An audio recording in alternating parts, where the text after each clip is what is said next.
Là, ça va d'abord. Je sais pas. C'est sur l'application Tarabat. Il faut voir ça dedans dans le livre lui-même. C'est très sympa. C'est quoi ce livre? C'est faire. C'est Raziel Amalach. C'est Raziel Amalach. Ah, c'est un ange Raziel. Bien sûr. Je sais pas.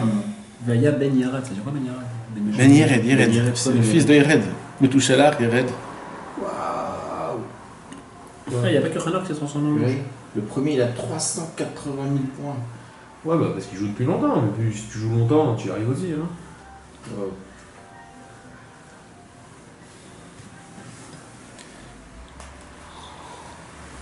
Top. Top.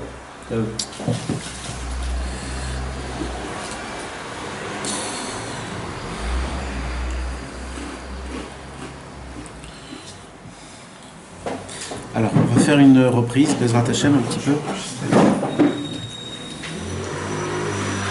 Ça capte pas. Je sais pas pourquoi ça capte pas. On a un temps chacun. On a un temps chacun.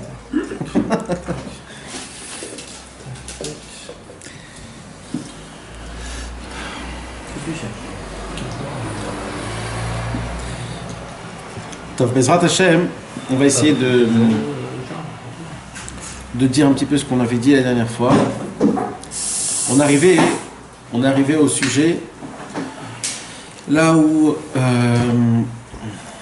à la fin du conte, le vice-roi a trouvé la princesse disparue. Et la princesse disparue, il arrive, elle le touche. Pourquoi? Parce qu'il dormait. Elle le touche, elle lui dit: est-ce que tu me reconnais? Bien sûr, je te reconnais. Tu es la princesse disparue, comment tu es arrivé là? Elle lui dit: le roi, il a dit que le mauvais t'emporte. Et ici, c'est un endroit qui s'appelle le mauvais. Et ce qui se passe, c'est que la princesse lui donne des premières instructions, comment faire pour la faire sortir de l'endroit là où elle est.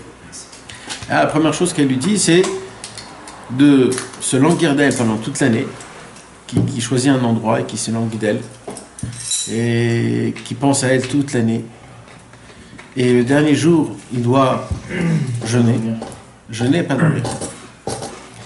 Et voici que lui, le vice-roi, il arrive à tout appliquer comme il faut. Et voilà qu'il arrive le dernier jour. Il voit un super bon tronc d'arbre avec une pomme. Il voit la belle pomme. Il se dit: oh là là, quelle belle pomme. Il ne tient pas et il tombe. Dès qu'il tombe, qu'est-ce qui se passe? Il s'endort. On a dit ici le premier problème qu'il y a dans cette histoire, c'est le sommeil. Nous, de base, la raison pour laquelle il raconte des contes de Rabbi Nachman, c'est pour nous réveiller de nos propres sommeils. Donc là, qu'est-ce qu'il fait? Il tombe dans un sommeil. Maintenant, il dit: Rabbeinu, combien de temps il a dormi? Il a dormi beaucoup de temps. Zman Rav. Beaucoup de temps. C'est-à-dire, il a réveillé. Et des années. Quand on dit beaucoup de temps, c'est-à-dire c'est des années. D'accord? Et le Mécharet, le serviteur qui était au vice-roi, lui, pendant ce temps-là, il était très mécontent il a tout fait ce qu'il fallait, et juste le dernier jour, il tombe. Il ne s'est pas de réveiller le Mécharet. Non, il ne s'est pas de réveiller, il était à côté, il mangeait il était à côté. Et il se réveille tout seul. Dès qu'il se réveille tout seul, oh là là, Echan ani ba'olam, où je suis dans le monde. Où je suis dans le monde. Alors, je voulais déjà dire quelque chose à ce sujet-là. Qui l'a réveillé? Non, il se réveille tout seul. A priori, il se réveille tout seul. Ouais. Qu'est-ce qui se passe qu'il se réveille tout seul? Son inconscient. Mais comment? Il y a une raison, parce que là on parle de quoi? On parle de quelqu'un qui s'est endormi par ce monde-ci, d'accord? Il s'est endormi avec l'état à vote, il s'est endormi le mec, d'accord? Maintenant, quand tu t'endors et quand tu rentres dans ce monde-ci, plus ça avance, plus tu t'enfonces. C'est pas que plus tu y vas. Donc là, qu'est-ce qui s'est passé? C'est quoi? La princesse, Non, la princesse, elle a rien fait encore. Il s'est endormi, maintenant d'un coup, il se réveille. C'est un éclair, comme on appelle ça, une matana. Et on voit aussi que la deuxième fois, quand il va retomber, qu'il va redormir, mais cette fois-ci, il va dormir 70 ans, c'est-à-dire que c'est toute une vie. Là-bas aussi, il se réveille tout seul. C'est qui le réveille? C'est moi qui le réveille. Et peut-être la dame. Eh ben, il y a écrit comme ça que, en vérité, c'est quoi ces petits cadeaux là qu'on avait? Quand Kadosh Baruch Hu, il te réveille d'un coup. Tu mets un électrochoc, un matin tu te réveilles, je te dis écoute, il faut que ça change, il faut que je me renforce. Il faut que je me renforce. Je sais pas dans quoi, mais il faut que je fasse un truc sérieux, il faut que je sois sérieux, au moins dans un point. D'un coup, ça arrive, c'est quoi? Il dit Rabbi Nachman, c'est la volonté. Ce vice-roi là, d'accord? Il est tombé, il a fait le dernier jour, là où il fallait pas, il a fait la chute la plus grande. Alors tu le regardes comme un rachat. Tu te rappelles pas ce qui s'est passé avant? Comment il a tout jeté, il est parti la chercher pendant des années dans tous les chemins. Ça t'a oublié? Et alors qu'il est tombé les derniers jours? Et alors? Et avant ça? Je me dis, rien j'oublie. Tout qui était têtu, toute cette volonté, tout ce qu'il a voulu faire, tout ça, c'est moi qui va venir et je prends ça quand il va s'endormir, c'est moi qui va le réveiller. Sans raison. Mais quand on fait le parallèle avec la Neshama, qu'on exact, voyage, etc., exact. La Neshama, on lui a pas demandé son avis en fait. Dieu il l'envoie. Non, c'est la Neshama elle-même qui a demandé de descendre. Ah, c'est la Neshama qui dit je veux descendre. On lui pose même la question. Elle ne peut pas descendre, la Neshama, non, elle ne force pas à descendre. Parce que moi, personne m'a pas dit ça. Hein. Non, sérieusement. Un jour, un rave il m'a dit la Neshama ne voulait pas descendre. Ouais, Dieu t'a jeté, genre. Il t'a dit allez, vas-y quand même. Non, alors de base, je vous ai dit déjà de base, au tout début de la création du monde, avant qu'il y avait la création du monde. Et il y a écrit là-bas que c'était nous qui étions sous le Kisa Kavod et on frappait sur le Kisa Kavod, on disait à Hachem, on veut te glorifier, on veut te glorifier. Akadosh Baruch Hu, il dit mais c'est très dangereux. Vous imaginez de quoi, qu'est-ce que vous me demandez? Pour ça, il faut que je crée un monde, il faut que je me détache de vous, il faut que je vous jette très loin. Et c'est tout en bas qu'il faut me glorifier. C'est pas ici. Si vous pouvez pas me glorifier, ici c'est moi le roi. Il faut me glorifier là où je. Allez, non, on disait mais oui, c'est ce qu'on veut, c'est ce qu'on veut. Et Akadosh Baruch Hu, il a dit bon, si c'est votre volonté, je vais le faire. Et donc il a créé tous les mondes. Après qu'on a créé les mondes, il dit maintenant Akadosh Baruch Hu, il a proposé les 600 000 âmes. Il dit maintenant choisissez où vous voulez descendre, dans quelle génération. Choisissez dans quoi vous voulez être. Ah, ça c'était en première fois. Après ça rentrait dans un système de quelqu'un qui n'a pas tout réparé, alors il doit redescendre. Il fait redescendre juste la partie qu'il n'a pas réparée, etc. Tout ça c'est un autre système. Mais de base, c'est nous. Maintenant, tu sais, c'est quand qui a écrit que c'est pas quand la Neshama elle est en haut, c'est juste avant de descendre. Juste avant de descendre dans Majeur, quand la Neshama elle est conçue, je veux dire. Alors là, elle passe la Neshama d'un endroit à un endroit. On l'a fait faire passer de son endroit à elle.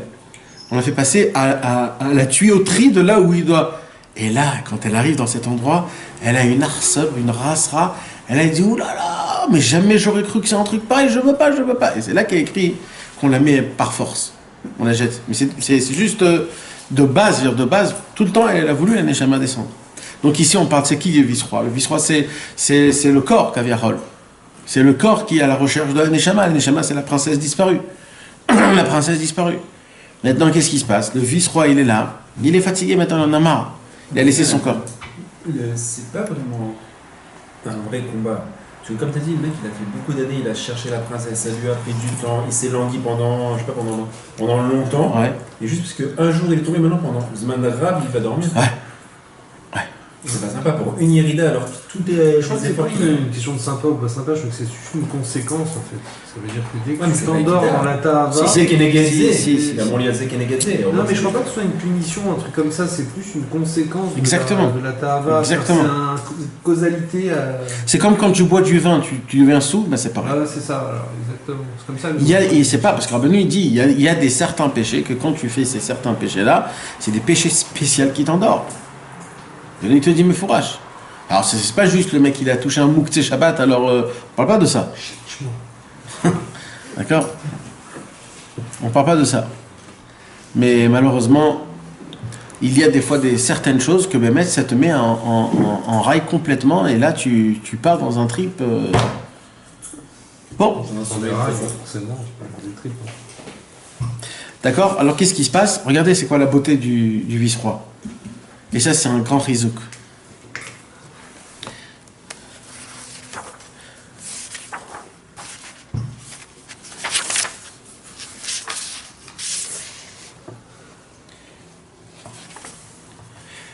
Alors, regarde qu'est-ce qui s'est passé. Tout de suite, il s'est réveillé. Il a écrit Ve'alach lesham ou matzaota. Vaïta mitztaret lefanav meod ki ilubat beoto ayom aïtam. Alors ouais, il y a écrit comme ça, regardez.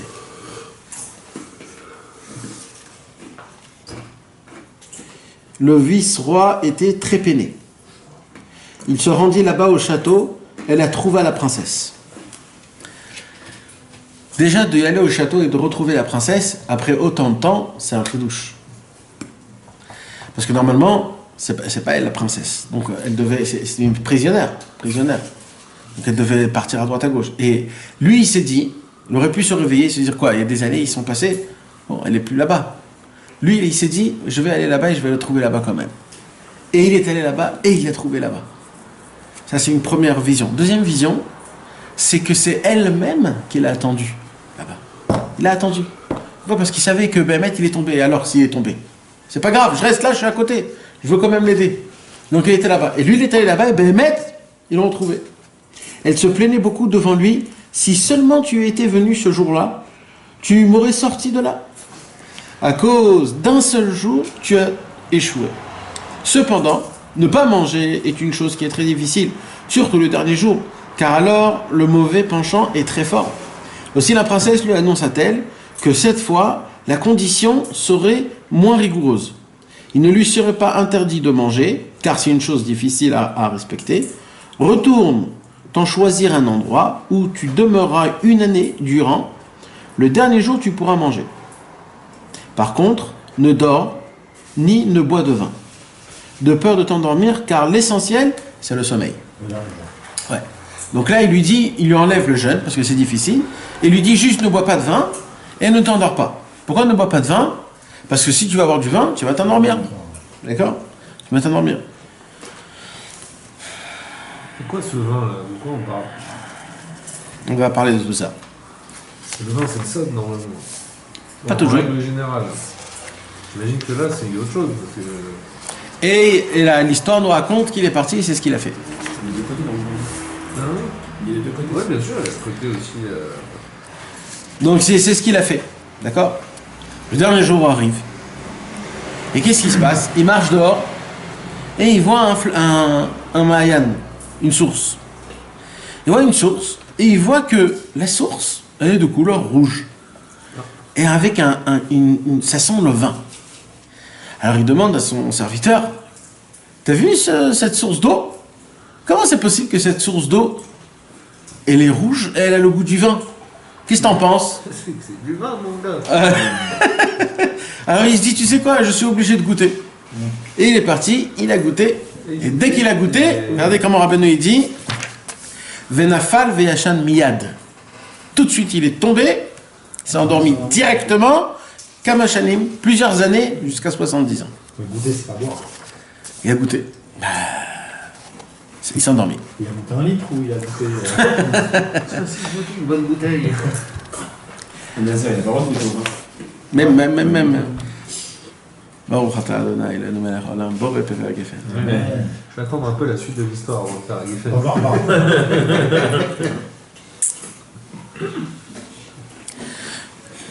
Et là, on voit donc que la princesse lui redemande d'essayer de retrouver.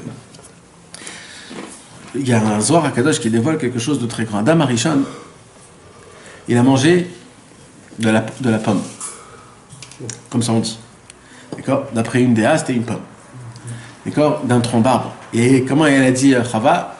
Elle dit, regarde, je vois comment l'arbre est bon et comment la couleur est belle. C'est-à-dire, elle a vu Et Adam Arishon, il a goûté de l'arbre de la connaissance et c'est terminé. Après, le Zohar HaKadosh, il dit, Adam Arishon, qu'est-ce qu'il a fait ? Il est revenu en Gilgul par Noach. Et Noach, il a essayé de réparer le tikkun de Adam Arishon. Et cette fois-ci, c'était pas pour ne pas manger. Cette fois-ci, on lui permettait à manger à Noach. Mais Noach, qu'est-ce qu'il a dit ? Il a dit, je vais faire une vigne de vin. Et c'est grâce à cette vigne de vin, je vais faire le tikkun d'Adam Arishon. Il vient pour faire la vigne de vin. Il a pris, il a bu, bam, il s'est souillé et il est tombé, il s'est endormi. Il n'arrivait pas à réparer. Il m'a dit que là, Kadosh Baruch Hu, il s'est calmé d'ailleurs. C'est-à-dire Là-bas, juste à ce moment-là, Il dit qu'il y aura plus de... Ouais, et en fait, et c'est pour ça qu'il y a un passou qui dit que celui qui boit et qui est Saméar, lève et ça, eh ben, il ressemble à son créateur. Quand au moment où il a bu le vin noir, Hachem, c'est... Alors maintenant... Il y a marqué aussi que c'est pas une femme, c'est une grappe de vin. Il y en a qui disent comme ça, ouais. C'est Babi, une fille, il y en avait plein de déotes. Mais il y a au moins une déa qui dit que c'est une pomme, Ouais. c'est sûr. Ouais. Et Bekitso, ce qui se passe, c'est qu'on voit que c'est ces deux personnes-là, c'était aussi Adam, Arishon et Noir. Ça faisait partie du concept, comme ici, comme c'est écrit. Au début, il lui a dit de ne pas manger de l'arbre, de jeûner le dernier jour. Et après, la deuxième fois, il dit juste de ne pas dormir et de ne pas boire du vin. Et bien, c'est ce qui s'est passé. Eux deux, ils ont essayé de réparer, ils sont pas... Donc, déjà, ça, c'est dans le temps. Comment c'est possible? Maintenant, il y a une autre chose. C'est quoi le vin, t'as posé comme question? Ouais. Le vin, d'après la Gemara et d'après les Michelet, d'après les proverbes de Shlomo Ameler, le vin, c'est toutes les ta'avot. Parce que d'ailleurs, c'est ce qui te mène à kiffer encore plus. Tu te sous un petit peu. C'est exactement. Donc, c'est quoi le vin? C'est ça. Alors, qu'est-ce qu'il lui dit ici? Il lui dit, tu sais quoi, dans ton avodat Hashem, c'est quoi ton problème? J'ai vu, et à l'époque, il y avait un chemin. C'était quoi le chemin? C'était d'abord Sourmera et Asetov. Il y avait Sourmera et Asetov. C'est quoi Sourmera et Asetov? Sourmera, c'est de ne pas faire le mal et après tu fais du bien. Et il y avait une autre chita, que c'était fais le bien et le mal partira tout seul. C'était deux chitas qu'on ne savait pas. Regardez au début, qu'est-ce qu'il lui dit? Il lui dit, il faut que tu jeûnes toute la journée, et il faut que tu te languilles toute la journée, et il faut qu'à la fin de la journée, le dernier jour, tu ne dors pas toute la nuit. Donc il y a ici le sourmera et le asetov. D'abord il y a ne fais pas ce qu'il faut faire, et après fais. Jeûne, et après ne dors pas. Donc il y a le sourmera et il y a le asetov. Et Bémet, au début, dans les générations de l'époque, le travail c'était quoi? C'était Bémet, d'abord d'être sourmera et après d'être asetov. Comme la viande, elle a été permis après du noir. Après noir. Et où on voit ça sourmera et asetov? Regardez comme par exemple, il y a un chidouche comme ça sur Yaakov Avinu, quand il est venu bénir ses enfants et que Yosef il emmène le Ménaché et Ephraïm. Alors, il vient et qu'est-ce qu'il fait Yaakov? Il croise ses bras. Alors, Yosef il lui dit papa, je t'excuse toi, mais Ménaché c'est le premier, Ephraïm c'est le deuxième. Alors il lui dit oui je sais. Et il croise quand même.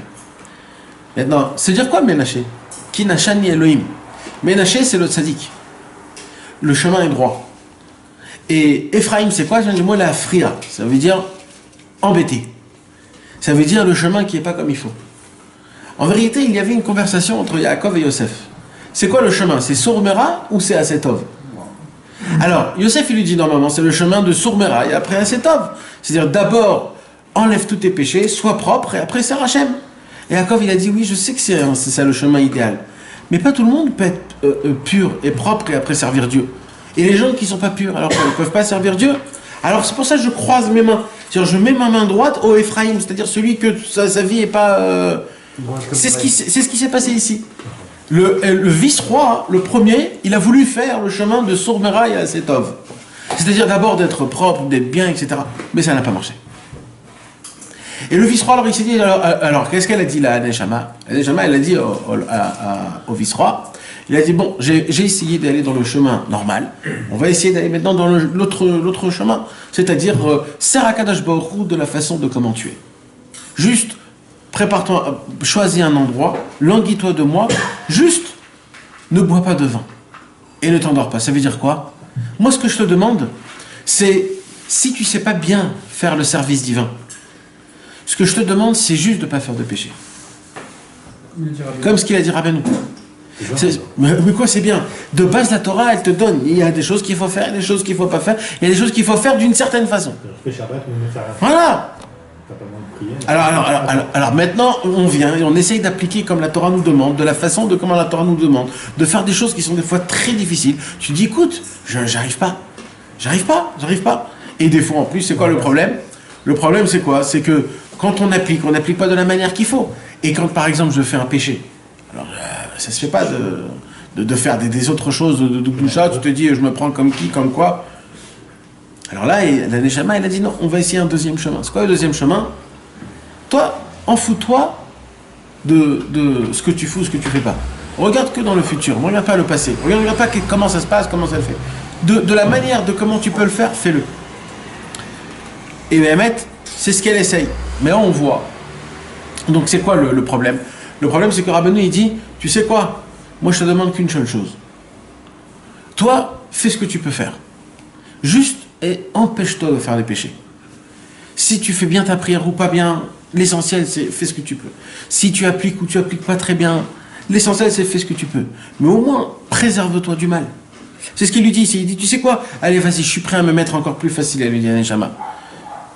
Juste languis-toi de moi. Mais ne bois pas du vin, ne tombe pas dans des ta'avot. Parce que si tu vas tomber dans des ta'avot, là, tu vas tomber très très grave. Parce que là, tu vas t'en endormir. Comme tu as dit, c'est une conséquence. Tu vas t'endormir, tu pourras pas.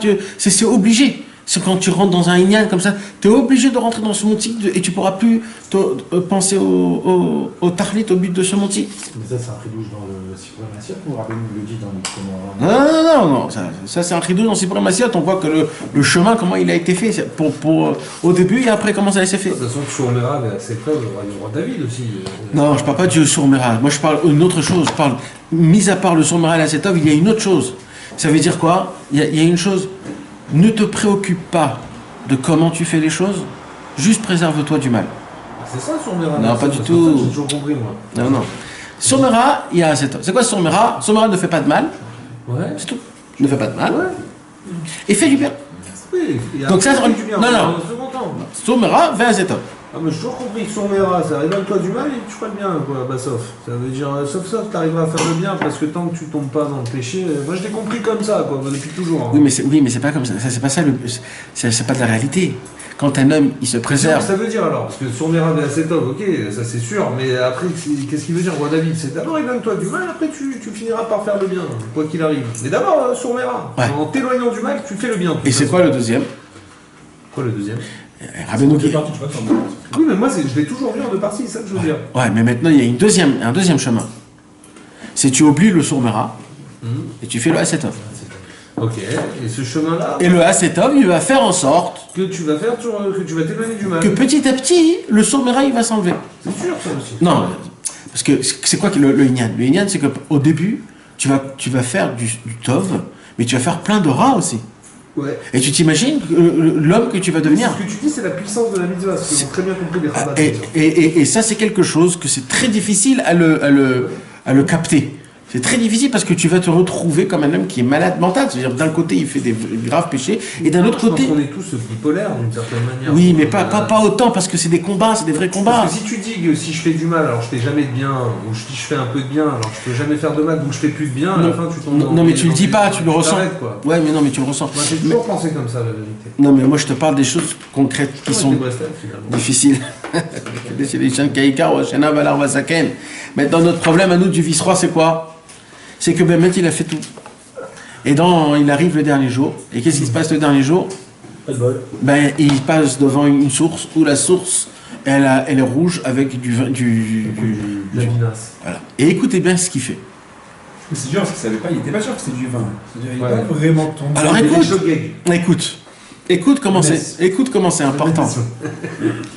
Écoute comment c'est très important. Qu'est-ce qu'il fait? Il se tourne devant son serviteur. Il commence à faire de la philosophie. Dis-moi, serviteur, qu'est-ce que je suis en train de voir là? Qu'est-ce que tu penses? Qu'est-ce que tu penses? C'est de l'eau, c'est du vin? Ça sent du vin. Mais est-ce que c'est possible qu'il y a une source de vin? C'est impossible ces choses-là. Rabbi Nachman de Breslev, il dit dans Sefer Amidot, Al tikanes im pituyecha betoen venitan. Ne rentre pas avec ton... Ton secret, quoi. Ouais, en pourparler, parce qu'il est plus fort que toi. Ne rentre même pas... C'est qui le serviteur? Hein?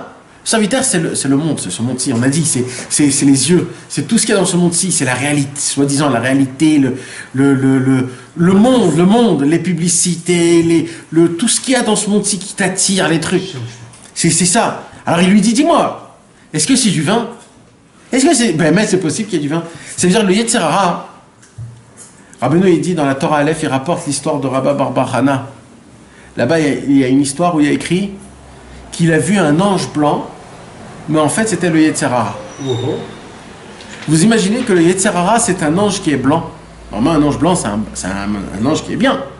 Et bien c'est ça le Yetzer Hara. Le Yetzer Hara lui, il te fait faire montrer comme si c'est un tzaddik, mais en fait il veut te faire tomber. Ça veut dire, qu'est-ce qu'il a fait le Yetzer Hara? Là, il a fait quelque chose de très grave, il a fait faire montrer une vraie source. C'est comme un arrache avec... Ouais, non mais ça veut dire, imagine-toi. C'est-à-dire, tu pourras pas dire après 120 ans, hein, c'était difficile. Parce que de base, c'est ça son truc à lui. Il te crée une source de vin qui n'existe pas. Il te le fait faire montrer. Maintenant, Rabbi Nathan, il dit dans l'Ikuta à la Rote, il a posé une très grande question, le vice-roi.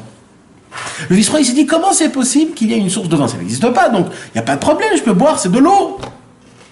Mais tu as vu que c'était louche. Pourquoi t'es rentré?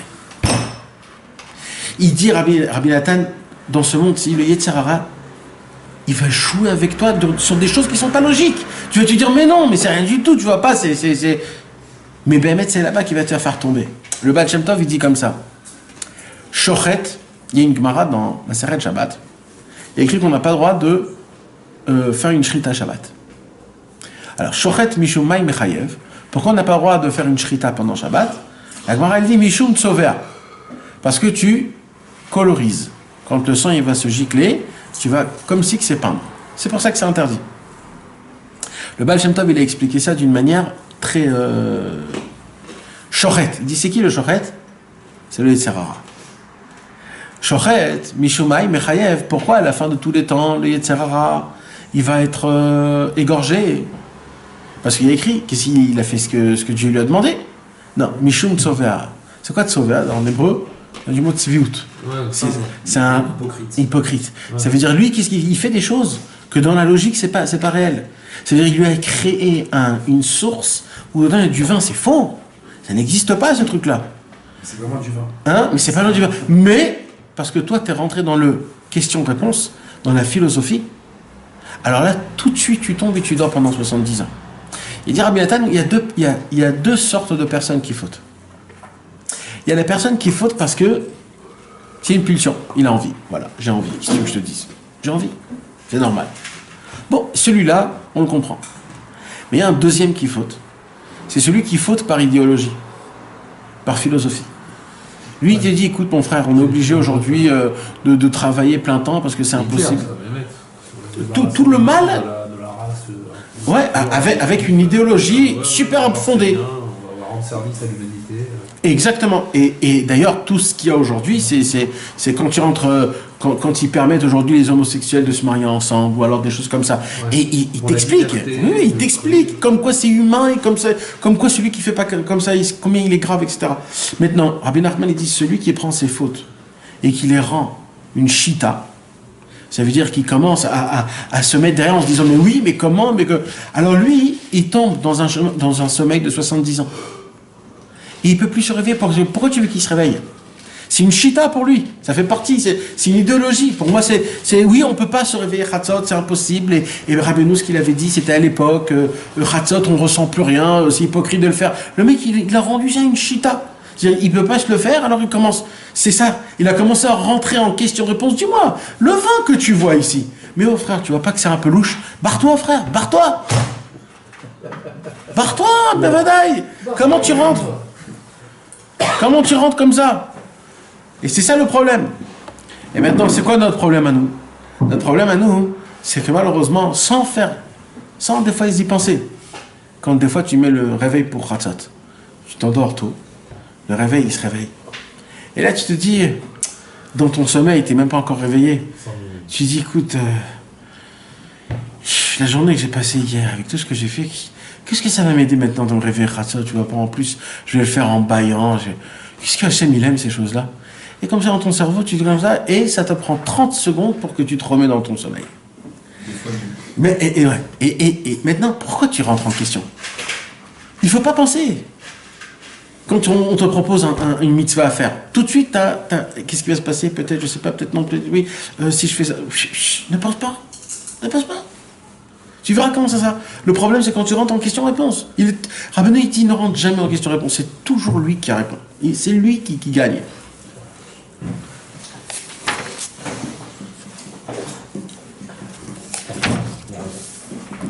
Et là, Rabbeinu il nous raconte Vayu olchin chayalot rabot. Vayu olchin chayalot rabot. Plein de chayalim, de militaires, de troupes. Non, plein de troupes de soldats. Ils sont passés. Et qu'est-ce qu'ils gardaient là-bas? C'était qui en fait? C'était la princesse disparue.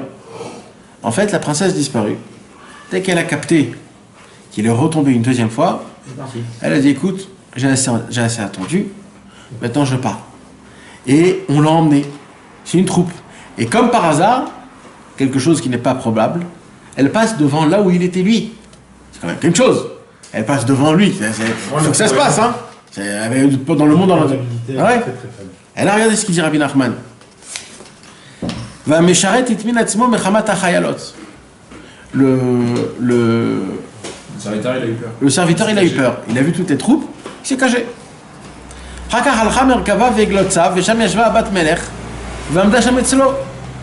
Donc passe le char là où il y avait la princesse, et quand elle le voit, elle dit posez-moi.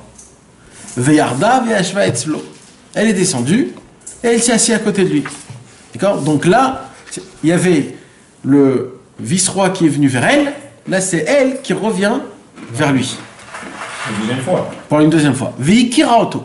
Elle se rappelait de lui. Vaïta menaeret auto meod. Là, Kadosh Baruch. Elle se rappelait de lui, elle l'avait oublié, genre. Hein? Je comprends pas, elle se rappelait de lui, elle l'avait oublié. Je dis pas ça pour rien, qui dort, c'est sûr. Non, mais pas que ça depuis 70 ans qu'elle passe. Si. Il a dormi 70 ans. C'est après 70 ans qu'elle est passée? Là, c'est pendant les 70 ans. Parce que là, parce que le problème, c'est que malheureusement, on change tous les jours. Okay. On change. C'est comme par exemple, avant la création du monde, Akadosh Baruch Hu, il a fait un tnaï avec la mer Rouge. Ouais, pour qu'elle s'ouvre. Voilà. Alors, à la mer Rouge, elle a dit ok, montre-moi le Ham Israël, pour que je sache. Et il lui fait montrer le Ham Israël. D'accord? Pendant ce temps-là, le monde il crée, etc., etc., etc. Et là, le Ham Israël il vient. Moshe Rabbeinu il vient devant la mer Rouge. Oui, elle ne s'ouvre pas. Et elle dit ouvre-toi. Il dit mais devant qui? Il dit voilà, le Ham Israël. Il fait fais-le-moi montrer. Il dit je le connais pas lui. Mais c'est pas ça qu'on m'a fait montrer. Il change, tu comprends? On change. Lui-même qui a dû. Nous, on change malheureusement. Notre Neshama ne nous reconnaît plus d'un coup. Elle nous dit mais oh, je t'ai connu. Oh Kadosh. Comment tu pues? Et là, c'est ce qu'il dit. Là, la Neshama va être. Là, c'est plus que ça. Comment tu pues? Ouais. Parce que là, on a dit, c'est pas juste qu'Akadosh Baruch Hu le réveille. Là même Akadosh Baruch Hu, il est là, c'est la Neshama elle-même qui descend vers le corps. Maintenant, je comprends, elle se rappelait de lui. Voilà. Et là, il lui frappe, elle le casse. Elle lui dit, réveille-toi, Velonina. Et il n'arrive pas à se réveiller. Vitrela likbol alav. Regardez ce qu'il y a écrit, mes amis. Elle s'évertuera à le réanimer, mais lui ne s'élevait pas. Elle se mit à le plaindre, tant d'efforts et de peines, des années durant afin de me libérer, et voici qu'en ce jour, il aurait pu me délivrer et il a échoué. Elle se lamentait abondamment à ce sujet.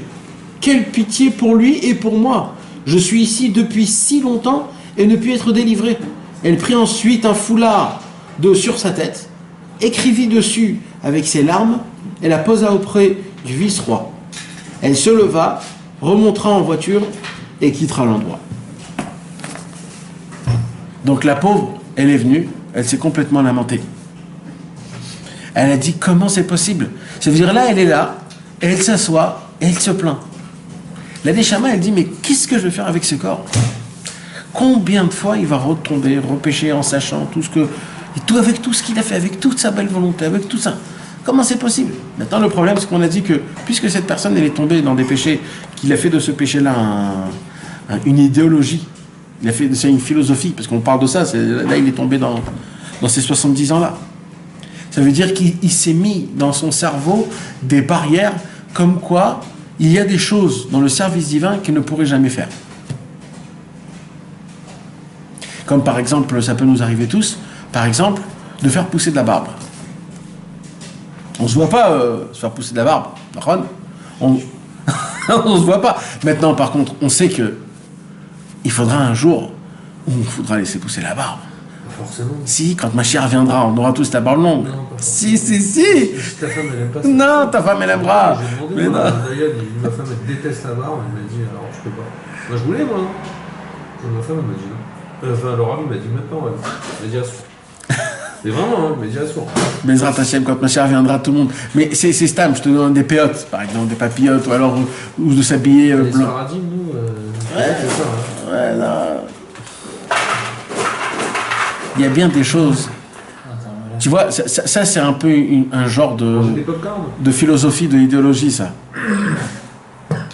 Que la façon, comment on veut pas, comment il faut Ah, moi, faire. perso, par exemple, qu'est-ce que tu fais dans un cas pareil là je te dis, mon cas à moi. Non, Non, ça ça pas de problème. Moi, je rentre pas dans ça. Je rentre pas dans ça. Je rentre dans des autres. Ils sont chelous, frère. Non, pas du tout. Non, mais d'accord. Bon, je rentre pas maintenant si c'est permis ou si c'est pas permis. Non, je voulais pas descendre. Non, je voulais pas de moi. Et mes amis, moi, je regarde pas. C'est pas ça le Inyan. Le Inyan de moi, ce que je dis, c'est qu'il y a des choses qu'on s'est mis dans notre cerveau qui sont un petit peu comme si que jamais ça m'atteindra, ça. C'est pas le genre que je vais faire. C'est pas moi qui va se changer à ce niveau-là. Et ça, malheureusement, on le fait sans. Et ça, c'est une idéologie. Pour ça, il faudra qu'un jour, il y ait quelqu'un qui vient, qui te réveille, mamage, qui te secoue jusqu'à que tu te réveilles.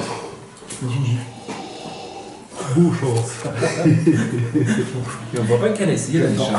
Hein? La légèrement, on voit pas qu'elle a essayé. La princesse, elle a pas essayé, elle s'est assise à côté. De quoi?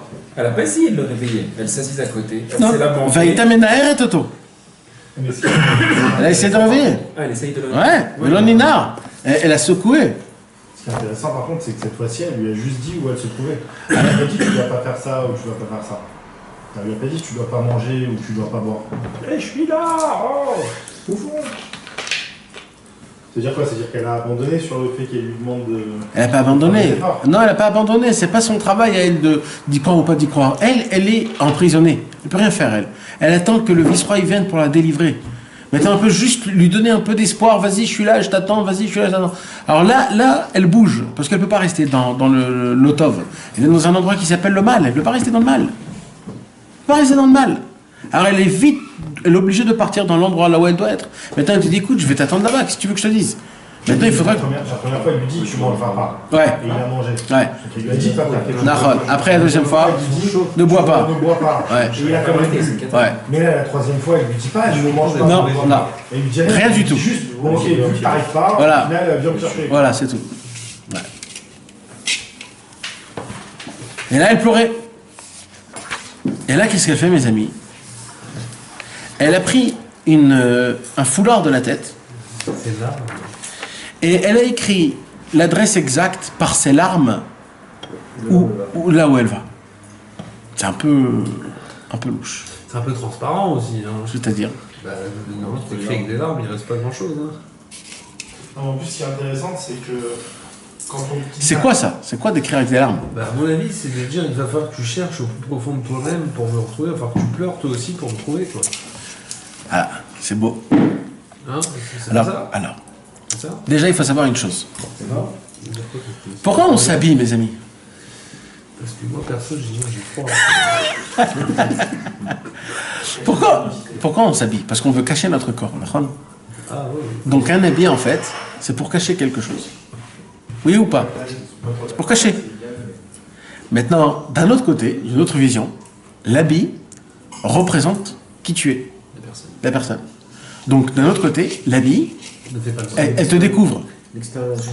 Donc ça veut dire d'un côté, elle cache, et d'un autre côté, elle te découvre. Il y a écrit sur la même chose sur la Torah. Il a écrit que la Torah, dans quoi on tourne les rouleaux du Sefer Torah, on n'a pas le droit de toucher le rouleau du Sefer Torah. Il y a une parade. Alors, il y a un foulard de cheveux. Il y a écrit mitparat sfarim. La Torah ressemble à une mitparat. Pourquoi? Parce que c'est quoi que c'est la tête. Ça recouvre la tête. Et la tête, c'est le membre essentiel de tout le corps. C'est la tête, comme on dit, la tête c'est la chose la plus importante. C'est quoi la création la plus importante du monde? C'est la Torah. Alors maintenant, c'est quoi en fait? Mais c'est pas une création, la Torah. La Torah, c'est le monde. non, oui, mais Dieu a créé la Torah. Donc, Au début, Dieu a créé la Torah, et après, Dieu a regardé dans la Torah, et par la Torah, il a écrit. Il se tacle la bérette. Ou bras. Bon, voilà. Alors maintenant, ce qui se passe, il se passe comme ça. Il y a une Torah. C'est quoi la Torah? Quand tu regardes la Torah d'une certaine manière, tu vois un livre de code avec des instructions, une histoire, des qualités, des mauvaises choses qu'il ne faut pas faire. Personne n'en Voilà. Mais là-bas, il ne te parle pas de Dieu. Il n'y a pas trop... il t'explique c'est quoi Hachem, comment il faut l'aimer, comment... C'est juste un livre de données. C'est de données. D'accord? C'est pour que quelqu'un il puisse connaître des données, pour qu'il connaisse 2-3 petits trucs, il ouvre le livre de la Torah.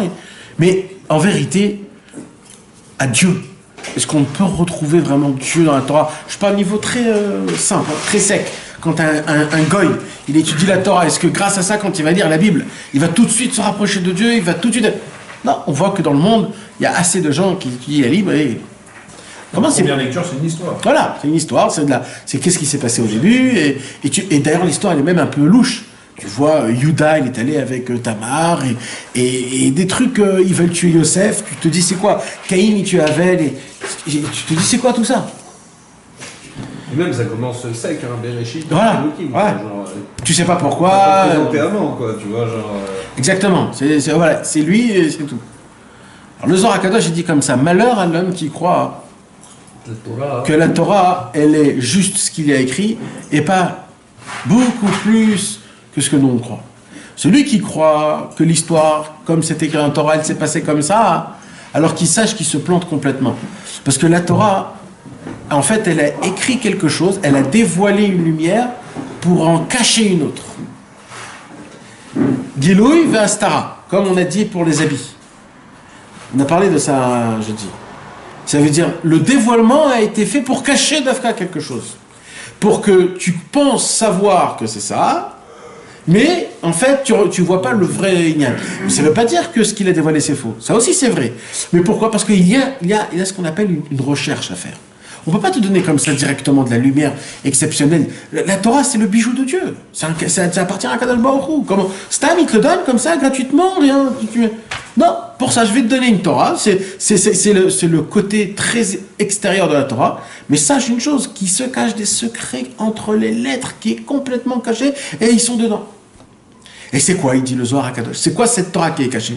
Alors il dit le Zohar HaKadosh, c'est que toi, tu crois que Caïn a tué Abel, tout simplement. Mais ce que tu sais pas, c'est que dans toi, il y a un Caïn, et dans toi, il y a un Abel, et il va se passer un jour que dans toi-même, c'est toi-même qui vas tuer Caïn et Abel. Des fois, t'es Caïn, des fois, t'es Abel. Et plus tard, t'as Avraham Avinu. Et des fois, t'es Avraham Avinu. Et tu découvres Kadosh Baruch Hu. Et tu es... tout le monde est contre toi. Tout le monde veut te tuer. Tout le monde te dit, mais qui tu es toi, Avraham Avinu? Tu te prends pour qui? Tu as dévoilé... et toi, tu devras te tenir devant tous et essayer de pouvoir... Parce que, en vérité, il dit le Zohar HaKadosh, toute la Torah en entière, c'est toi. Il y a des moments où tu devras te tenir devant Moshe Rabbeinu et recevoir la Torah du Mont Sinaï. C'est des moments. Et ça veut dire quoi? Ça veut dire que la Torah, elle est réelle. Et la Torah, elle fonctionne au niveau de même maintenant en moi. Adam, Shana, Nefesh. C'est-à-dire les 3 niveaux, comme on avait dit, Adam, Shana, Nefesh. C'est-à-dire le temps, l'espace et l'endroit. C'est les 3 choses, tout, ça se passe en toi. Donc tout à Torah. Et c'est ça que c'est la Torah. C'est ça la mitpachat. Maintenant, comment tu veux découvrir ça? Tu veux découvrir ça? C'est qu'en pleurant. Que quand tu pleures. Pourquoi il dit Rabbi Nachman de Breslev? Il dit Rabbi Nachman dans la Torah 67 de la deuxième partie du Yekut Moran, on a 2 œils et il y a eu 2 Beth Amikdash. Et il y a eu 2 Roms. La grande Rome et la petite Rome. Et chacun c'est un voile sur nos 2 yeux. Plus on fait des fautes, plus on se voile les yeux. Hein? Il y avait à l'époque la grande Rome, quand Rome était l'empire du monde, et il y avait la petite Rome, quand Rome était forte, mais que à Rome. C'est les deux coufotes qu'il y avait à l'époque. C'était une qui... Aujourd'hui, c'est la troufade de Rome. Moi, non, ça n'a rien à voir avec la galope. Non, c'est rien à voir. Mais c'était à l'époque. Il y avait de Tkoufot contre hommes était grande. Donc il y avait une fois où c'était difficile, une fois où c'était difficile juste mentalement parce qu'ils avaient des philosophes, etc. C'est deux sortes de... Donc Rabbeinu il dit à Remi Rabati, Remi Zirata, donc il y a deux voiles. Et il dit Rabbi Nachman, comment tu fais pour enlever ces voiles en pleurant? Quand tu pleures, tu laves tes yeux.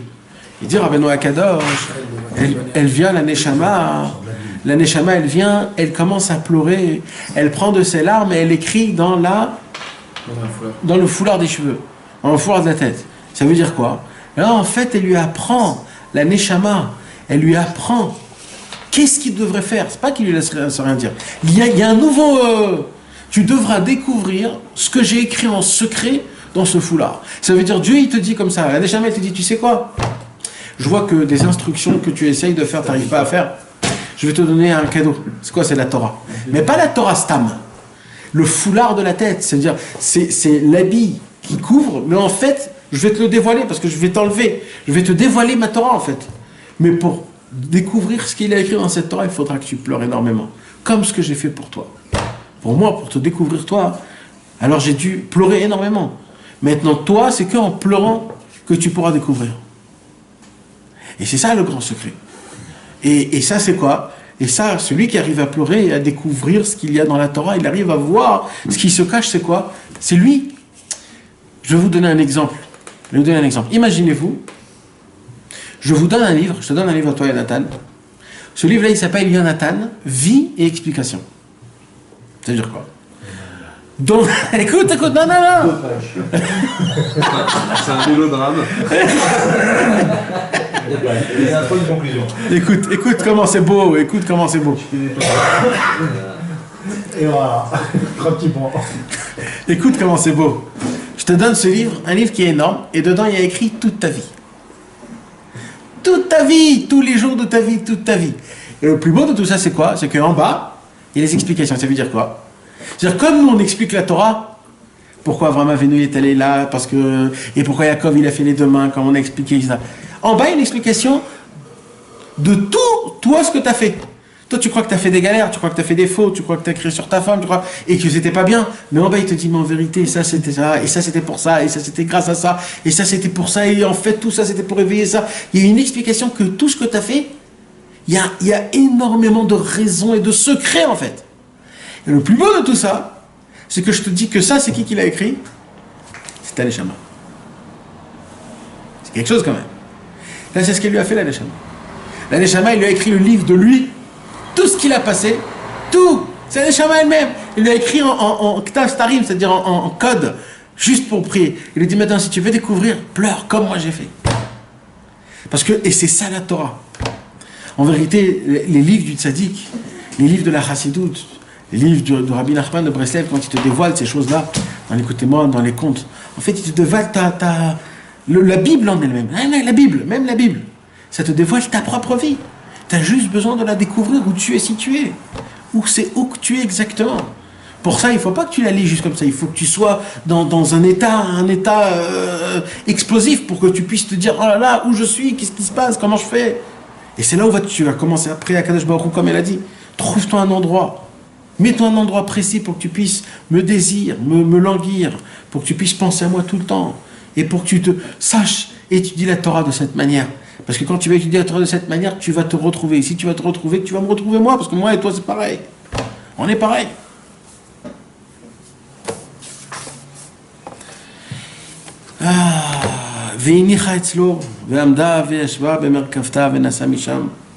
Il lui a laissé le petit foulard.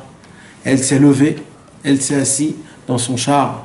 Et elle... Tu dis quoi sur le foulard? Tu as dit le foulard, c'est pas la Torah en elle-même. Si, c'est la Torah. C'est la Torah, mais la Torah. Non, c'est la cachette qui dévoile. Parce que c'est quoi un foulard? Un foulard, c'est pour cacher les cheveux. Mais là, je dévoile mes cheveux. D'accord? Donc ça veut dire, j'enlève mon foulard. Il lui a donné quoi? Des soldats à Torah en fait? Non, en fait, il a... Le secret de sa vie, le secret pourquoi t'es venu dans le monde. Exact. Il lui a donné la façon de comment découvrir c'est quoi sa vie, c'est quoi, comment il faut regarder un livre. Va commencer à étudier BMF comme il faut. Pour trouver ses secrets, il faut pleurer, tu dis. Mais là, c'est elle qui pleure, c'est pas lui. Ouais, mais elle lui demande. Elle lui demande comment. Le plus important, c'est le Ratsan, t'as dit. C'est comme ça qu'il s'est réveillé. Ouais, Donc c'est-à-dire que tu peux pleurer, mais si t'as pas la volonté de vouloir te réveiller, en réalité, tu peux pleurer toute ta vie. La volonté de vouloir. Il y a aussi une autre chose, très importante. C'est comme ça que je comprends. Il y a ce qu'on appelle le fait de savoir qu'il y a quelqu'un qui te désire et qui t'attend. Ça te donne énormément de force. Le fait est que tu sais qu'il y a quelqu'un qui t'attend et qui t'aime. Ça te donne énormément de force. Parce que nous, notre problème à nous, c'est qu'on court après quelque chose qu'on ne sait pas s'il existe. Kavirol. Akadosh Baruch Hu, les mitzvot, est-ce que c'est bien comment je l'ai fait, est-ce qu'il faut le faire d'une autre façon, est-ce que Hachem il est vraiment content de moi? C'est difficile. C'est difficile. Pourtant, Medina, c'est des Mishma. Mais oui, d'accord, mais quand même aujourd'hui c'est difficile. On peut avoir des. Non. C'est à l'intérieur de nous qu'on sent. Si on se sent bien et tout machin et qu'on a de la joie à faire les mitzvot, normalement on sait qu'on est bien. Mais quand même. Ça, je sens si je suis bien, moi, tu vois.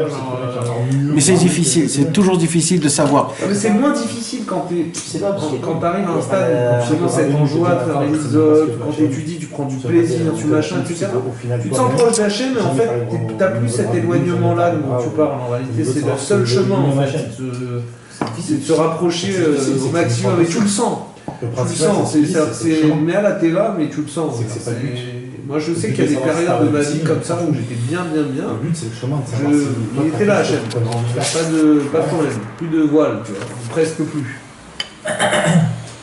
Mais ça dépend de moi en fait, ça dépend de nous. C'est à nous de nous rapprocher en fait. Dieu il est là, hein. Il y a juste à pousser les portes. Tout c'est le Inyan du Ratzad. Et il y a écrit comme ça, Venir Haetzlo, donc elle s'est levée, elle s'est assise dans son char et elle est partie de là-bas.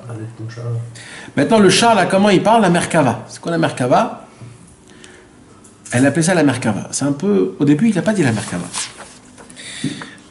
Au début, elle dit. Attends, je vais te dire le mot exact. Agala. Eglatsav. Eglatsav, c'est un chariot. Une calèche. Et là, elle dit Merkava. Pourquoi il dit Merkava? Ça change le mot. Ça aussi, ça doit être une. C'est l'époque de Rabbeinu, c'est quoi son appel à l'époque de Rabbeinu? Aujourd'hui, Merkava, c'est un tank, c'est un char. Ouais. Bon, le char à Merkava, c'est. Non, mais il y a deux. La Torah, c'est la Merkava, quoi. Ouais, une agala aussi. Et Glatsav aussi, c'est le mot. C'est juste deux sortes. Très souvent, avec Glatsav que Merkava dans la Torah pour parler du char céleste. Quoi. Ouais, mais là, on parle. Voilà, c'est quand on parle du char céleste. C'est ça que je ouais. Là, on parle d'un chariot char. On parle assez à Merkava, mais assez Bereshit, tu vois, genre. C'est quoi? Ça correspond à quoi? Ça correspond à quand on dit la Merkava, Merkava, non, Merkava, c'est le char avec lequel il se déplace à Kadosh Baruch Hu dans le monde. On dit que les 4 roues, c'est Abraham, Yitzhak, Yaakov et David. Ah, donc c'est pas le Kisakavat, c'est deux choses différentes. Ah non, c'est deux choses différentes. C'est Dieu dans ce monde, Merkava. C'est Dieu qui est Hashpia dans ce monde. Qui influe. C'est bon, Kabbalah? Ah, moi, écoute, je donne des cours de Kabbalah tous les mardis soirs.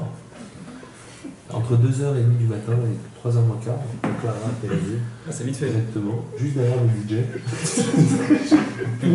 Et au micro. Faisons pécher.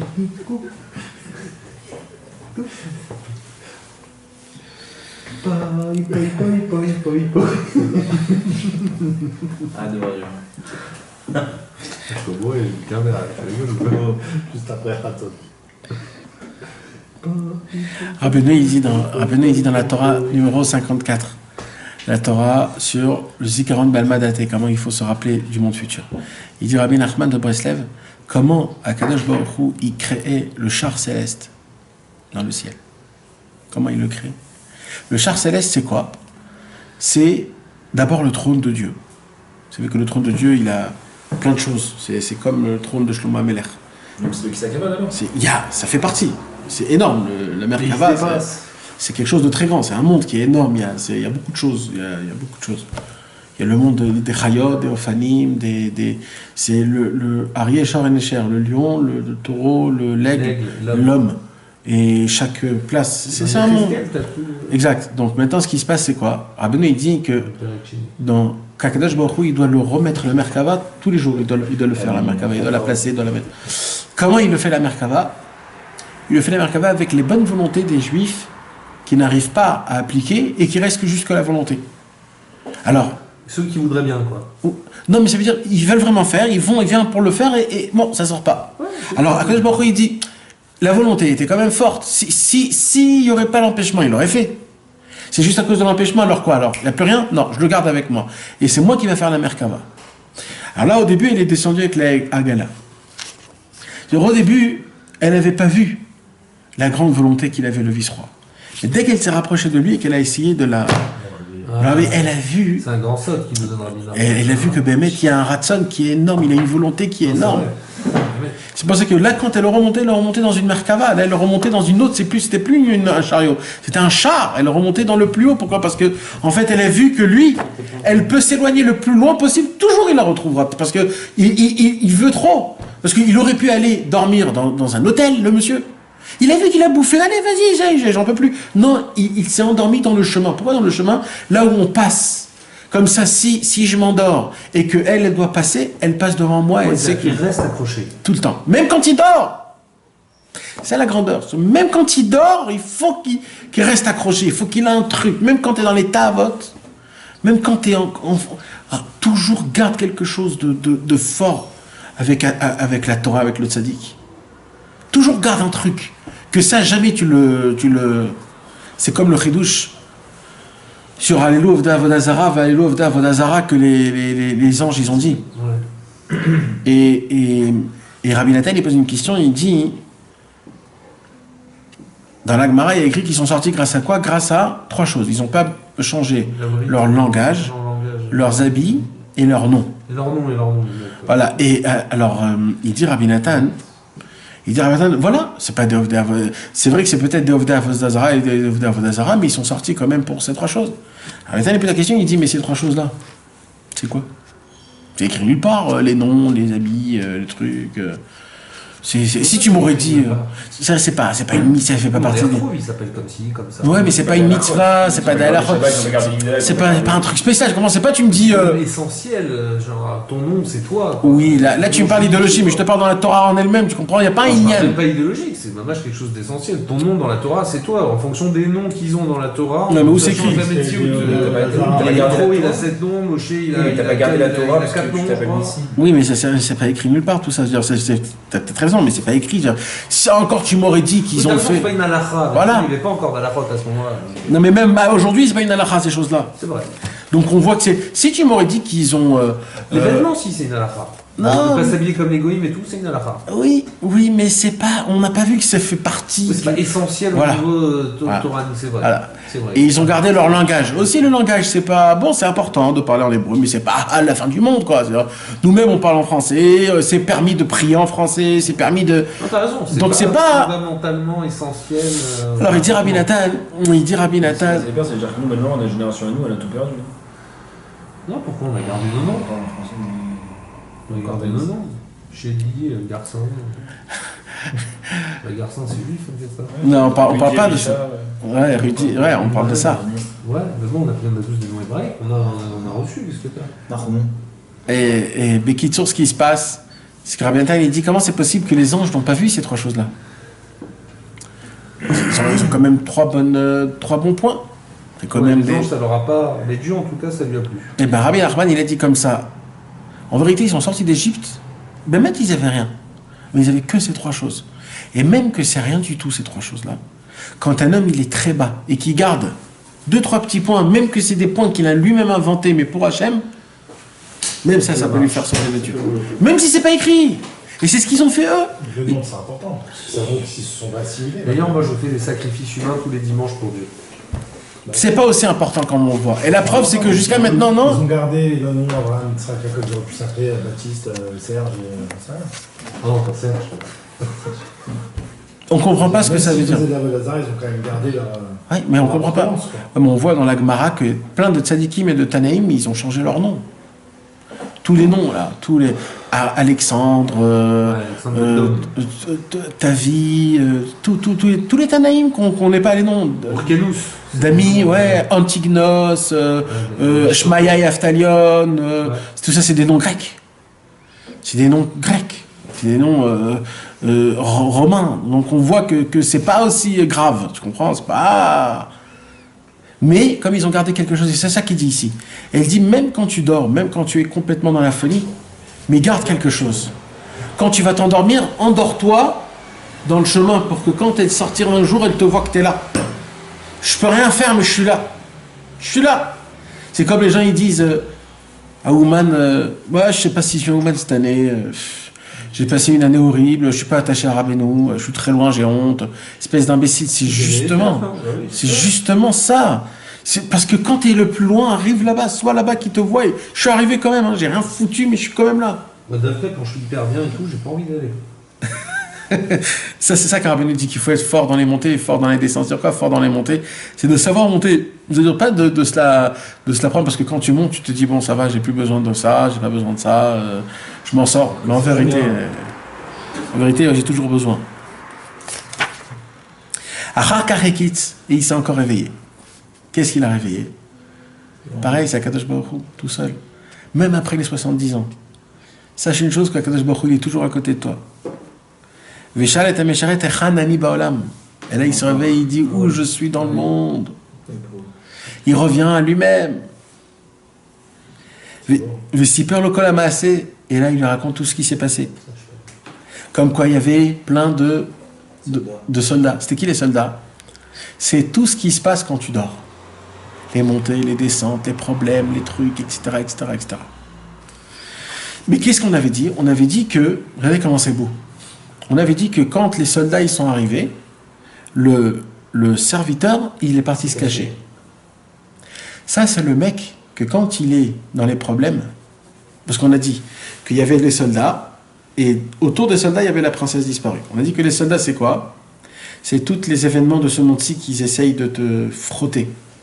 Mais ce que tu ne sais pas, c'est que c'est justement là-bas qu'elle est la princesse disparue. Ça veut dire, il te dit, Rabbi Nachman, toi tu crois qu'avec des galères, avec des problèmes, même matériels ou spirituels, c'est justement là-bas qu'elle est la princesse disparue. Alors, sache une chose, le serviteur, c'est qui le serviteur? C'est le corps, le paresseux. Quand il voit ça, il se barre. Parce qu'il se dit, écoute, moi, les problèmes, les trucs, c'est pas pour moi, laissez-moi tranquille. Par contre, le vice-roi, que lui, il a une grande volonté, il se dit, je m'en fous, même si je faute, même si moi je reste là. Peut-être je vais découvrir Akadosh Baruch Hu, peut-être le fait est que ça va me réveiller trop, je vais me rapprocher. Alors le vice-roi, c'est le moi. C'est le moi. C'est l'ego. C'est le moi, ouais, bien sûr. Mais le serviteur aussi. Le serviteur, c'est pas le toi au final. Alors, le serviteur, c'est quelque chose. C'est une partie de toi. La partie paresseuse, la partie très terre à terre, très pas bon. C'est le nefesh, quoi. Le nefesh abémi, si tu veux, si tu veux. Et tu tout, et tu verras qu'après, il le laisse. C'est l'ego pur, quoi. Après, il le laisse. Tu vas voir que tout de suite après, il va le laisser tomber. Il dit, écoute, toi, t'as vu les trucs, tu t'es barré, je te vois plus. Et grâce à ça, il va retrouver à la fin du compte, il va la retrouver. Donc on voit que tout ça, en fait, au début, ce qu'il avait demandé, c'était des choses qui n'étaient pas bonnes. Et combien de temps ça lui a pris en tout dans toute l'histoire? Non mais sérieusement, parce qu'il y a 70 ans une première fois, 70 ans une deuxième fois, 70 ans avant qu'il la retrouve, il y a des gens nés à 210 ans. Ouais. Combien de temps ça lui a pris en tout dans l'histoire? Un millénaire. Ah, 1000 ans. Et pourtant le monde, cette vie elle dure 120 ans, donc c'est quoi ces années dont il parle Rabbi Nachman? J'imagine qu'il doit avoir un idéal là-dessus aussi. Ouais. Alors on a dit de dormir 70 ans, c'est l'équivalence, c'est le sommeil profond que tu peux tomber dans un 70 ans. Ça veut dire, tu peux dormir 1 heure, mais c'est tellement profond que c'est comme si c'est un sommeil de 70 ans. C'est-à-dire, tu tombes dans un voile, t'es mort. Physiquement, quand tu vis, tu regardes, tu ris, mais t'es complètement... Ouais, t'es là, mais t'es pas là. T'es pas là. J'ai beau te raconter des histoires de la Torah, des folies, on a beau te faire montrer des nissim, des miracles, des trucs, là, ça fait rien du tout. Comme il y a des gauchistes à Tel Aviv qui, tu peux leur truc, ils sont complètement, tu n'arrives pas à comprendre comment c'est possible, ils sont aussi éloignés, aussi, non mais aussi, c'est-à-dire comment quoi, t'as pas de cœur, comment, c'est-à-dire, où, jusqu'à où, c'est-à-dire, jusqu'à où, c'est impossible, ça veut dire. Les mecs, ils sont chauds bouillants. Ouais. Et tu te dis comment c'est possible, c'est vraiment des juifs, des fois ça peut être... Ça c'est vraiment ce qu'elle dit dans l'histoire, c'est des gens qui font de la philosophie. Voilà, ça devient une chita, et là ils ont expliqué, c'est le plus grave possible, c'est le plus grave. La Neshama elle vient, elle te réveille, tu te réveilles pas. Il y a vraiment presque rien à faire, il n'y a que la Rahmanout de Dieu, juste une petite volonté qui reste encore, qui a la possibilité peut-être de la faire réveiller, et peut-être de la ramener. C'est chez les Banim chez la Torah, il y a les côtés de la couture pourrie. C'est facile de la Torah. T'as Donc- n'importe quoi à toi, ça peut encore être. Mais ce qui est beau ici de voir, c'est que la troupe de soldats qui est venue, qui est en fait les événements de ce monde, c'est des choses qui font peur. C'est justement là-bas qui se cache la princesse Ils ont d'Israël. laissé la princesse aussi. Hein? Ils l'ont laissé. Ouais, non, ils l'ont attendu. Ça, là, il y a l'autre- Ils l'ont attendu, elle est venue, et après ils l'ont ramenée après. Genre de tous les pays arabes, là, pour revenir sur Israël, il y a un article tout à l'heure, le président turc, là, il se chauffe pour faire une armée coalisée de tous les arabes et venir en Israël. T'es sérieux là? Ouais, mais Erdogan. Ah, chez nous. Mais franchement, de toute façon, faut que ça démarre à un moment donné. Soit lui ou un autre. Hein. Betorkar, en ce moment-là même, où le serviteur, il lui raconte tout ça, il regarde à côté et il voit un foulard. Et il dit, c'est quoi ça? D'où ça vient? Et Shivloshi, elle dit, elle a écrit quelque chose avec ses larmes, Qui lui dit ça? le serviteur. Et lui, qu'est-ce qu'il fait? Il la met en face du soleil et il commence à lire. Alors, Betorkar, c'est-à-dire quoi Betorkar? Et d'un coup, quand un homme, il se réveille de son sommeil et il se pose la question, Echanani Baolam, tout de suite, tu peux commencer à voir ce foulard. Tant que tu ne te poses pas la question, Echanani Baolam, tu ne vois pas le foulard. Le mec, il était là, c'était en face de lui. Pendant tout ce temps-là qu'il était en face et qu'il lui a raconté, ça a pris une petite demi-heure, il ne voit pas le foulard. C'est au moment où il commence à se capter et qu'il se dit, moi je suis dans ce monde-ci. Et là, d'un coup, il commence à voir. Ça veut dire, en fait, il te dit, ici à Neshama, en fait, la Torah la plus proche, le secret, il est juste à côté de toi, mais tu ne le vois pas. C'est le jour où tu vas vraiment te poser la question, mais c'est quoi mon but dans ce monde? Comment je dois faire? Comment je dois prier? C'est ça la vraie prière que Kadosh Baruch Hu, il attend de moi chaque matin, c'est vraiment ça. Quand tu vas te poser la question, véritablement, là, Kadosh Baruch Hu, il va te faire montrer la Torah qui va avec pour te faire montrer le chemin, comment appliquer les choses. Pas d'une autre manière. Avant ça, tu ne peux pas voir la Torah.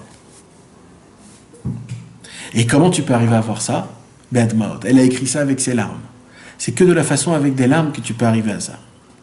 Et là, il a mis devant le Shemesh. C'est quoi le Shemesh? C'est la Chorma.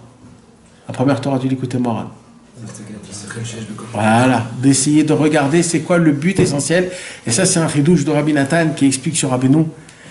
Il y a plusieurs façons d'étudier la Torah. Plusieurs façons d'étudier la Torah. Plusieurs raisons pour étudier la Torah. Et il dit, mais, on a parlé de ça au début des cours, il y a une façon qui est la plus émette, c'est d'étudier pour une seule raison, pour essayer de découvrir comment appliquer la Torah de meilleure façon. Ça veut dire. Ça veut dire, tu peux étudier par exemple, comme on a dit, Avraham Avinu, il est allé, il a eu enfanté Yitzhak, etc., etc., etc. Bon, c'est beau. Alors, tu connais l'histoire, c'est très important. Tu connais la Torah, c'est important. Tu peux découvrir des chidouches Torah, c'est aussi très important. Mais il y a le monsieur qui va se dire, où ça m'emmène ça, tous les jours ça? Qu'est-ce que j'apprends? Et lui, qu'est-ce qu'il va faire? Il va essayer de découvrir des conseils, Lui cherche à découvrir Hachem derrière. Oui, c'est ça. Ah, d'accord. De découvrir comment servir à Kadosh Baruch Hu. Non, c'est pas Hachem, c'est comment servir Hachem. Oui, c'est ça, c'est Hachem pour que tu veux le connaître, pour savoir comment le servir. Mais il faut des conseils pour le servir. C'est Moi, dur de trouver moi, quand je tu vas dire pense de pas que réussir pour chez servir, moi. en fait, non, je dis des bêtises quand je dis ça. Quand tu dis c'est faire chez moi, je sais pas. Moi, c'est vraiment, moi, j'ai vraiment envie de connaître Hachem. La vache. Genre, ça m'intrigue vraiment, tu vois. Mais si Rabbeinu, à la fin de sa vie, il a dit qu'il ne Ça fait un savait mytho. même pas ce que c'était le but d'Hachem. Ouais, Il n'a pas trouvé, il ne savait pas ce qu'il sait toujours pas ce que c'est la volonté d'Hachem. ouais. Comment il veut Avec C'est temps, ça, c'est moi, moche. c'est un plus. Je sais pas comment- À ce que lui, il a fait. Je continue. Je te dis. En me posant les mêmes questions, je continue. Si Rabbeinu lui-même, il ne sait pas ce que c'est. Oui, mais nous, on ne doit pas arriver à une réponse. Mais c'est comment le servir. On ne doit pas arriver à une réponse. C'est pas une question qui doit avoir une réponse. Tout le Inyan, c'est d'avoir cette question et de continuer à faire avec cette question. Ça, c'est Benishma. Et c'est ça la plus grande preuve que tu le fais pour Dieu. C'est pas quelque chose de logique. C'est contre la logique. Je sais même pas comment le servir, mais je vais le servir quand même. Ça, tout le Inyan, c'est ça. Tu sais, c'est quoi les tefilines? Une peau de taureau que tu mets sur ta main. Tu connais? Tu comprends ce que c'est ce Tu prends truc-là? un peu de taureau, toi Et tout le monde, on les met tous les jours. Bon, et c'est ça, c'est pour ça, c'est comme ça qu'on doit servir à Kadosh Baruch Hu. On ne doit pas se poser de questions. On sait en gros comment il faut servir à Kadosh Baruch Hu et on le sert. Maintenant, c'est comment la façon, combien de temps, comment, etc. Bon, c'est notre histoire. Et c'est ça, il dit Rabbi Nachman de Breslev, là, on peut arriver à ce foulard-là c'est-à-dire à cette Torah qui est découverte que par des larmes, que quand tu regardes, quand tu étudies la Torah, que de manière que ton étude, c'est pour découvrir comment servir à Kadosh Baruch. Et pas pour des philosophies, pas pour des connaissances, pas pour qu'on te pose des questions et que tu réponds.